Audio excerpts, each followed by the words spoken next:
Hello guys, once again I welcome you all to this YouTube channel that is Teaching Warrior।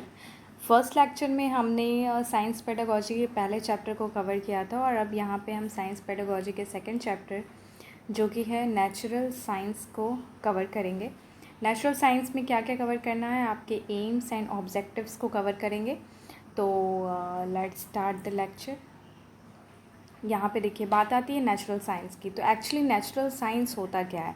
The knowledge of natural science is based on research work and practical observation. ठीक है, तो ये तो हम सभी जानते हैं कि साइंस में क्या सबसे ज़्यादा कौन सी जो चीज़ है वो इम्पोर्टेंट रोल प्ले करती है, वो होती है शोध।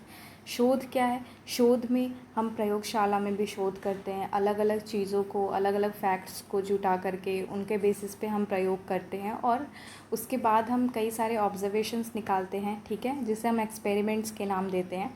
तो एक तरह से एक छोटा सा एग्जांपल हमने शोध का लिया, जो कि हम स्कूल्स में भी करते हैं, एकेडमिक्स में हम करते हैं। तो यहाँ पे नेचुरल साइंस के दो जो नॉलेज है नेचुरल साइंस की, वो किस पे बेस्ड है? रिसर्च वर्क और प्रैक्टिकल ऑब्जर्वेशन पे। ठीक है,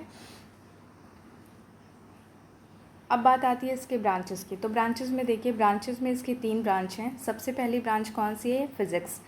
फिज़िक्स में क्या है? Study of physical phenomena happening around us. जो हमारे चारों तरफ फिज़िकल फिनोमिना होता है उसके बारे में हम फिज़िक्स में स्टडी करते हैं। अब नेचुरल फिनोमिना, छोटा सा एग्जांपल ले ले, जैसे नॉर्मल सी बात है, हम धरती पे खड़े होते हैं तो क्यों खड़े होते हैं, क्यों नहीं हम हवा में तैरते हैं? ठीक है, इसके थ्रू हम ग्रेविटेशनल फोर्स के बारे में जब हम पढ़ते हैं तो ग्रेविटी के बारे में पढ़ते हैं। तो ग्रेविटी भी एक क्या है? एक नेचुरल फिनोमिना है। और ये किसके अंतर्गत आती है? वो आती है आपकी फ़िज़िक्स के अंतर्गत, चूँकि ये फिज़िकल फिनोमिना है। ठीक है, अब बात आती है केमिस्ट्री की। तो केमिस्ट्री में क्या है कि केमिस्ट्री में हम क्या पढ़ते हैं? केमिस्ट्री में हम study of organic, inorganic and physical chemistry.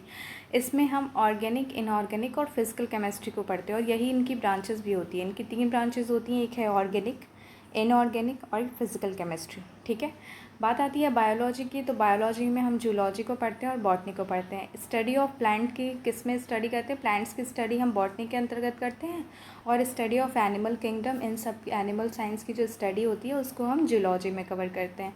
तो यहाँ पे बात हो गई नेचुरल साइंस की, उसकी डेफिनेशन, एक छोटी सी डेफिनेशन उसको समझाने की कोशिश की है मैंने, एक्चुअली होता क्या है, और इसके 3 ब्रांचेस की। अब देखो यहाँ पे क्या है कि फर्स्ट लेक्चर में भी मैंने आपको कीवर्ड पढ़ाए थे। कीवर्ड के साथ साथ आप लोगों को ये बताया था कि किस तरीके से आप किसी भी क्वेश्चंस को करते हो।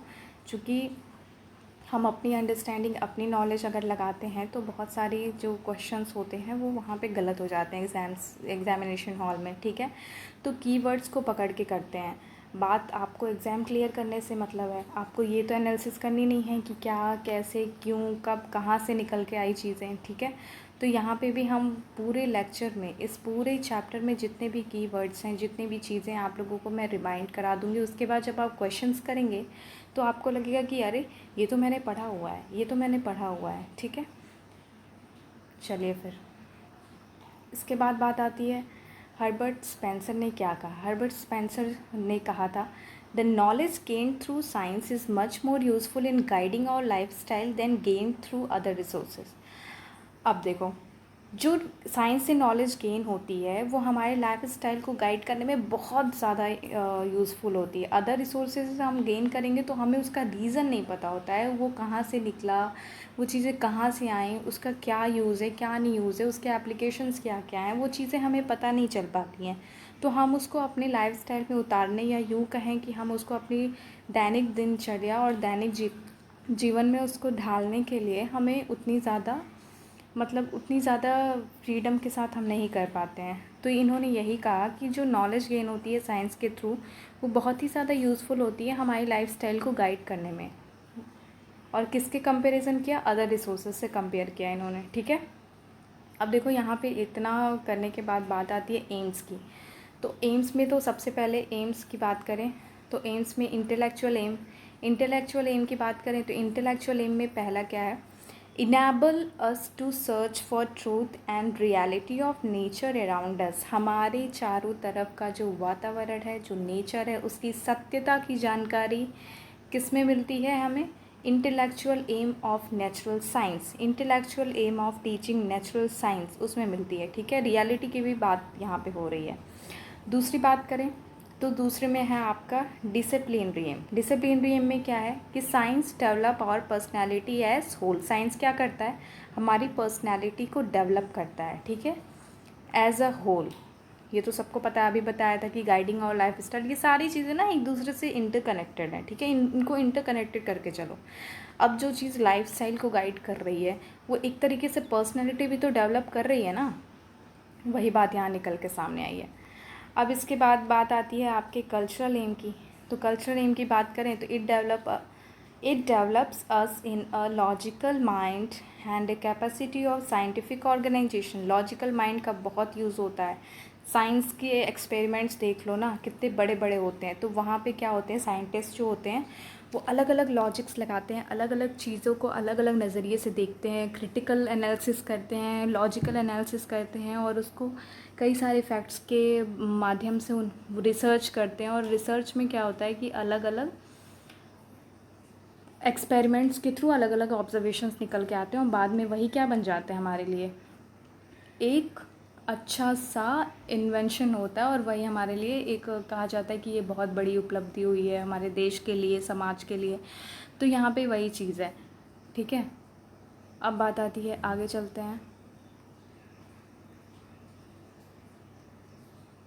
मोरल एम की बात करें तो मोरल एम में क्या है कि मोरल एम में it develop morality bye teaching truthfulness and reasoning.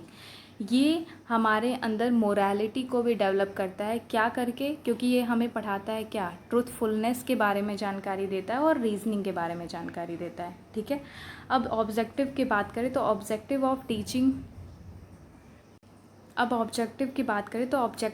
Teaching science. Objective क्या है साइंस को पढ़ाने का, तो ऑब्जेक्टिव में देखो, aim of teaching science is not the acquisition of information and few skill but to attend the understanding of relationship which connect the answer to the problem, ठीक है। यहाँ पे आपको सिर्फ प्रॉब्लम के आंसर नहीं निकालने हैं। यहाँ पे ऐसा नहीं कि आपको कोई प्रॉब्लम दी गई, आपने उसको सॉल्व कर दिया। यहाँ पे आपको एक अंडरस्टैंडिंग डेवलप करनी होती है, ठीक है। किसके किसके बीच में, प्रॉब्लम और उसके सोल्यूशन के बीच में आपको एक अंडरस्टैंडिंग क्रिएट करनी होती है। यही सबसे बड़ा ऑब्जेक्टिव होता है साइंस को पढ़ाने का, ठीक है। इसमें क्या है, आपके अंदर स्किल डेवलप होगी, अंडरस्टैंडिंग स्किल डेवलप होगी, आप क्वेश्चन को रिलेट कर पाएंगे अपने सराउंडिंग से, अपनी चीज़ों से, और उसके बाद आप खुद ही आंसर दे देते हैं, ठीक है। या फिर कहा जाए तो लॉजिकल थिंकिंग आपके अंदर, क्रिटिकल थिंकिंग डेवलप होती है। तो यहाँ पे वही चीज़ कह रहा है। सेकेंड में बात करें, यहाँ पे देखो करिकुलम की बात करें तो करिकुलम में सबसे ज़्यादा जो एलिमेंट्री लेवल पे यूज़ होता है, to make student aware about the principle facts and their application during their cognitive development, ठीक है। कॉग्निटिव डेवलपमेंट जब स्टूडेंट का होता है तो उन्हें प्रिंसिपल फैक्ट्स और उसके एप्लीकेशंस के बारे में बताना, ठीक है। सबसे पहला स्टेप होता है एलिमेंट्री लेवल का, जो 1 to 5 तक चलता है, कि आप उनके अंदर ये चीज़ें एक व्यवहारिक रूप में डालिए, ना कि रटंत रूप में, ठीक है। उन्हें आप फैक्ट्स बताएं, उन्हें आप उनके एप्लीकेशंस को बताएं। इससे क्या होगा कि उनका ट्रस्ट बढ़ेगा ना, उनको लगेगा कि अरे ये सारी चीज़ें तो हमारे अगल बगल हो रही हैं, और इसको पढ़ने में उनका इंटरेस्ट भी बढ़ेगा। तो वही बात यहाँ पे कह रहा है। अब इसके बाद बात आती है सेकंड की। तो सेकंड में क्या है, teaching at this level should be interesting, simple and should give the children an opportunity to mix with its environment and feel free to interact with children and colleagues. अभी मैंने बताया था इसमें क्या है कि इस लेवल पे, जो एलिमेंट्री लेवल पे टीचिंग होती है, जो पढ़ाने का क्राइटेरिया होता है वो यही होता है कि बच्चे को एकदम फ्री कर देना, बच्चे को बांधना नहीं है, बच्चे को आपको रटाना नहीं है, बच्चे को आपको डराना नहीं है, बच्चे को फ्री कर देना है। फैक्ट्स को इस तरीके से बताना है कि उनको ना बिलीव हो जाए, उनको लगे कि अरे ये तो बहुत ही ज़्यादा इंटरेस्टिंग है, हमारे चारों तरफ की चीज़ों से रिलेटेड है, जो हम देख रहे हैं वो भी तो साइंस है एक तरीके से, ये सब एक्सपेरिमेंट से रिलेटेड हैं। तो क्या है ना कि वो अपने एनवायरनमेंट में फ्री फील करेंगे। तो फ्री फील करने के बाद क्या होगा कि वो मिक्स होंगे, और जब मिक्स होंगे तभी वो इंटरेक्ट कर पाएंगे टीचर और कलीग से। उनके अंदर डर जो है, डर एक बहुत बुरी चीज़ होती है जो आपको पाठन क्रिया में बहुत ही ज़्यादा बाधा क्रिएट करती है, ठीक है। तो वो डर आपका एक तरीके से, तो डर उनका निकल जाएगा उनके अंदर से।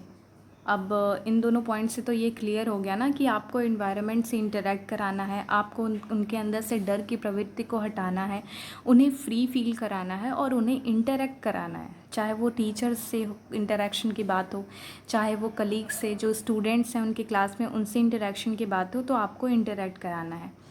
अब तीसरे पे देखा जाए तो तीसरे पे बात आती है to develop rational thinking, logical thinking. सबको पता है तर्क संगत जो सोच होती है बच्चों के अंदर डेवलप करानी है। वो तर्क करेंगे, उनके बेसिस पे वो डिस्कशंस करेंगे तो उनके अंदर से जो जिज्ञासा है और उभर के सामने आएगी, और उनके द्वारा कई सारी चीज़ें ऐसी भी सामने आएंगी जैसे लगेगा कि उन्होंने इस बारे में सोचा, ठीक है। वो पॉइंट जो पढ़ रहे हैं उन्होंने उस बारे में सोचा, तो जब वो सोचते हैं तो उन चीज़ों में भी कई सारे फैक्ट्स निकल के आते हैं, और जब वो उसको आप पढ़ाते हैं तो उन्हें लगता है अरे ये तो मैंने सोचा।